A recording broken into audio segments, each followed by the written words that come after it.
Horse racing is called the sport of kings, a competition of strength, strategy, and speed. But locally, it's also seen a large number of injuries and deaths, something the News 4 I-Team has been digging into for 3 years now. Tonight, Scott McFarland and the I-Team show us why some are questioning whether the horses are being pushed too hard. For Leslie Condon, it's moments like this, right, beautiful, that make it so special to be a horse owner and trainer. She delivered this foal named Good Lovin' when you're watching the young horse's first trot. It's like your little kid running across his first baseball diamond. But there are also moments of heartbreak. Good Lovin' was sired by a thoroughbred named Lovin' It. Yeah, we had a special connection with that horse, and we thought he was special. Lovin' It quickly made a name for himself on the track in Charlestown, West Virginia. His attitude. You know, he had the right mind for the job. The attitude. You actually could see an attitude. You could actually see the attitude from the time he was a colt. Last March, you could also see Lovin' It's strength halfway through the race at Charlestown before he was sandwiched between other horses. They took his legs out from under him. He crashed to the turf, dislocated his ankle, and Condon made the painful decision to euthanize him. My only desire is to end his suffering.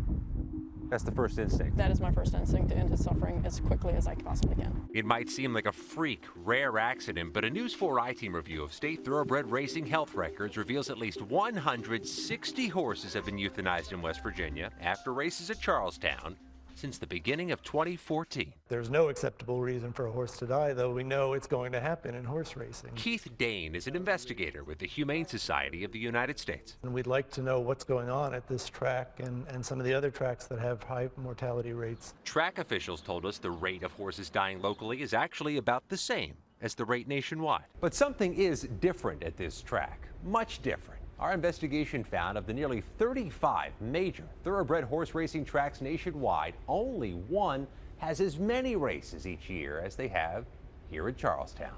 West Virginia state law requires at least 220 race days each year, winter included.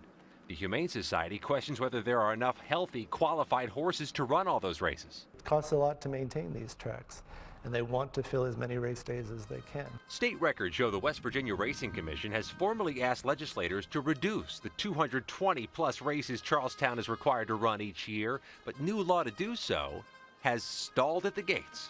And horse owners have lobbied for the longer schedule, arguing fewer races could cripple them financially. The Humane Society says the longer race calendar can put horses at risk, and that so too does the use of pain-masking medications by trainers, allowing horses to run even when injured. We know that the use of race day drugs is ubiquitous throughout the racing industry, and that includes in West Virginia. Everywhere. Everywhere. West Virginia racing officials do require drug tests to reduce the use of certain pain meds. Records obtained by the I-Team show only 30 horses failed drug tests at Charlestown last year out of the thousands that raced. But we found under West Virginia law, only the winners must be drug tested immediately after each race. In neighboring Maryland, each of the top two must be. And the man who manages Charlestown races says whether trainers drug horses is out of the track's control. We don't medicate or train the horses. We don't do pre-race exams. We don't do any of that. We make sure that the racing service is as safe as possible, and there are other folks who are not under our direction who handle the other stuff. Leslie Condon says her horse died because of a freak accident, error by the jockeys that night, not because he was raced too much. It's human error. It was human error. And says race horses are some of the best cared for animals. He lives in basically a padded room. He has a personal groom. He gets a bath every day and gets groomed every day. And even she wants that longer, 200-plus day racing schedule. There's inherent risk in everything we do. But the I-Team uncovered another possible problem, risking the safety of all these horses. It's a turf battle happening behind the scenes, a battle between the people who stage horse races and the government officials who oversee them. Chris and Doreen, that part of our story tomorrow night, right here. All right. A lot goes into this, Scott. It does. All right. Thank you. Thank you, Scott McFarland. A 3-year-long investigation by the News 4 I-Team is raising questions about the number of thoroughbred horses dying after competing at a local track. Yeah, horse racing means big bucks in our region, but the I-Team discovered a different type of jockeying happening off the track. As Scott McFarland reveals, a beautiful sport is suffering from some ugly disputes behind the scenes. They head up the top of the stretch, and there it's still Rock on Thelma with the lead. Race 4 on a December night in Charlestown, West Virginia began as so many races do. And they're Offhand Racing in the fourth. A jump out of the gate and a quick push for inside position. But what happened next Look out, loose horse on the track. was a disaster. A horse stumbled, tossed off the jockey, then mid-race began galloping full speed in the wrong direction, colliding into Frisky Dixie near the stretch turn. Frisky Dixie fractured a shoulder and had to be euthanized. The jockeys survived. Stewards have asked the horses to pull up. Eric Zimney manages horse race operations at Charlestown. We felt as if the precipitating factor there was the race not being watched live by some folks who are not under our employ. Zimney is referring to the stewards, the state racing officials who monitor every race at Charlestown. Because of this tragedy, new safety recommendations were issued by an investigator hired by the West Virginia Racing Commission, formally recommending stewards begin watching every race live out on the railing above the grandstand with binoculars, ensuring they have a wider view of what's happening on the track, rather than strictly watching on a TV monitor inside this booth. Their employees were not doing what was in the initial recommendations. So to our knowledge right now, no, they are not. In the 18 months since, the News 4i team visited Charlestown multiple times to see if those changes had been made. I don't see any action far left. And each and every time we checked, we found all of the stewards still watching from inside, none of them out on the rails. When we asked the State Racing Commission to sit down for an interview to explain why, they declined, instead issuing only a statement saying having constant communication with the other two stewards reduces reaction time in the event there's a problem on the track. This is delayed if a steward is outside on the rail viewing the race. But our investigation found this is just one of several disputes between the state racing officials and the people who run the tracks. They're also disagreeing over who's allowed to race here. My horses, they come in for my family. Including Scott Lane. In January 2014, in the 7th race, And they're offhand racing in the 7th. his horse Diplomatic Gal bolted out of the gate, Something's gone wrong there with Diplomatic Gal. but never made it to the finish line. The horse broke down and had to be euthanized later. A state racing commission investigation into the incident said Lane had shown lack of candor and made false statements about what happened, including that his horse had finished a pre-race safety workout that day, a workout required to ensure a horse's health. And the state review found Lane's horses have a, quote, history of breaking down at Charlestown. They say you have too many horses dying in too short a period of time. I mean,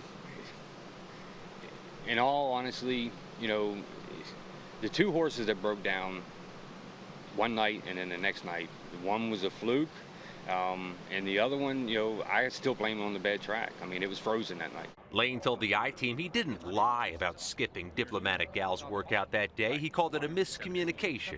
The state did eject him from racing again in Charlestown for a while. In summer 2015, the West Virginia Racing Commission allowed Scott Lane to return. We took the step as a track to eject him. We didn't think that this individual should be racing at our property. Within 2 months, another of Lane's horses was pulled from a race and taken from the track in a van.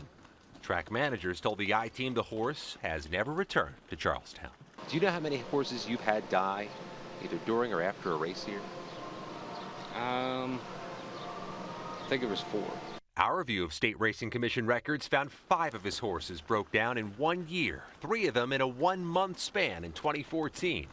Records show he had a total of 13 horses in his operation at the time. Due to actions not of our own, he's back racing again, and that's frustrating. The West Virginia Racing Commission, in a statement to the I-Team, said the Racing Commission's job is to oversee and regulate both thoroughbred and greyhound racing in West Virginia, and in that role will likely make some determinations that might not always please everyone. Scott McFarland, News 4 I-Team. New calls for change because of a News 4 I-Team investigation which found more than 100 horses have died at a local racetrack since the beginning of 2014. One member of Congress calls our I-Team's findings unacceptable. As Scott McFarland found, animal welfare groups argue it's proof Washington needs to take tighter rein on horse racing.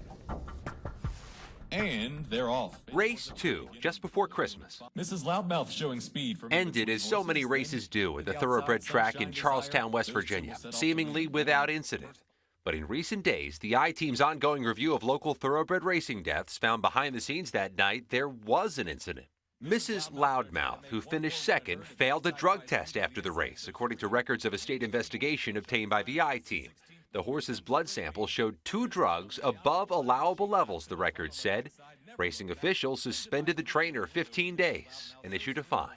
The trainer waived his right to a hearing in the case, the records show, and our efforts to contact him by phone, email, and Facebook were unsuccessful. Months later, the same horse suffered an injury on the track and died, though West Virginia's Racing Commission records don't specify what contributed to the death. Mrs. Loudmouth is one of 160 horses that our investigation found have died at Charlestown since the start of 2014, and one of the 30 that we found failed a drug test there last year. These magnificent animals are being harmed, killed, and a lot of jockeys maimed. It is not acceptable. Pennsylvania Congressman Joe Pitt says the I-Team's reports show why Congress should pass sweeping new law to ban the use of drugs on horses on race day, which he says can mask a horse's injury. That is the solution, with severe penalties for those who violate that standard. The I-Team's investigation found the rate of deaths at Charlestown is about average. But we also found some of the industry's rules vary state by state. In West Virginia, the winning horse in a race and any selected by officials must be tested for drugs. In Maryland, the top 2 finishers must. And that really is the essence of the problem. It's that the rules and regulations and protocols in West Virginia are different from Maryland, which in turn are different from Pennsylvania, which in turn are different from New Jersey. A coalition of the Humane Society of the United States and some industry officials wants a different law passed, requiring the feds to order an anti-doping agency police thoroughbred racing. Horses should be running on hay, oats, and water, and not on a pharmacopoeia of drugs that get horses that should be resting racing. A National Horsemen's Association, in a statement to News 4, says the industry doesn't need an additional layer of bureaucracy or federal oversight used to force regulations, and that the industry is already working to bring uniformity to its rules. In 2013, the group's leadership told Congress doping is rare and that it's unwise to give authority to the U.S. Anti-Doping Agency, which has neither the experience in horse racing nor the resources to regulate medication in the horse racing industry. But there was another safety concern revealed by the I-Team that's gotten the attention of Congress and animal rights lobbyists here at the Capitol, and this one goes beyond just drugs. Look out, loose horse on the track. The December 2014 death of Frisky Dixie. When a horse broke free in the wrong direction at Charlestown that night, it then collided into thoroughbreds mid-race. One of them was euthanized. A state-ordered investigation into the tragedy recommended the West Virginia Racing Commission order at least one of its stewards to watch every race from a balcony outside the Racing Commission booth at Charlestown to get a better visual and help prevent wrong-way crashes in the future. Our investigation found 2 years later, they're still not doing so. The agency told the I-Team they'd still prefer the steward remain indoors to ensure better communication. Both the track and the Humane Society now call it a mistake. Clearly, in that incident, there were a number of failures that allowed that tragic situation to play out. They should have taken remedial action to address it, and it's disappointing that they haven't done so. If Congress chooses to pass one of these proposed federal bills into law, including the one banning race day medications which some say could mask injuries, they have until the end of the year to do so.